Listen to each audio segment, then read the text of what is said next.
Today I want to talk to you about a vine that's got some big old bootylicious blooms.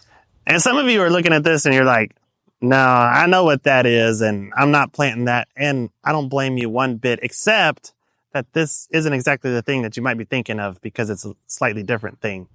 This is Madam Rosey Trumpet creeper vine, a spinoff off of trumpet vine, which a lot of you know can be quite aggressive in how it grows and how it spreads in the home landscape.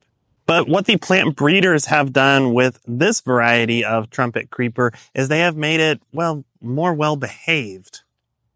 This one is not nearly as likely to spread via root runners where it's just going to pop up all over the place in the landscape, and it doesn't tend to throw out as many seeds and therefore as many seedlings that will pop up in other places. So it is considered a more well-behaved version of the trumpet vine. And not only that, is the flower color is different. So the Madam Rosey has a more reddish tone to the flowers and it just blooms like crazy. This plant is also quite cold hardy and it can grow all the way up to zone 4. Now, similar to the original trumpet vine, this thing is a fast and robust grower.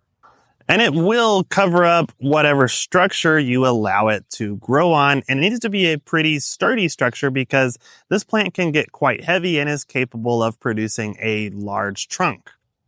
And just like the original trumpet vine, this is a deciduous vine. And so something interesting about growing it on a pergola or a similar structure is that it's going to give it shade in the summertime, but it will lose those leaves in the winter and allow that warm sunlight to come in during the colder months. And when the blooms are out on it, it is a pollinator magnet. You're going to see all kinds of different insects that are visiting the blooms, including bees who just kind of swan dive into those big blooms all the way down to the bottom. And of course, hummingbirds love the long tubular shaped flowers. So if you love the look of a trumpet vine, but you're a little bit nervous about planting the original trumpet vine, this can be a really great option for you. Just make sure that you have a large enough area and a sturdy enough structure to be able to support this plant.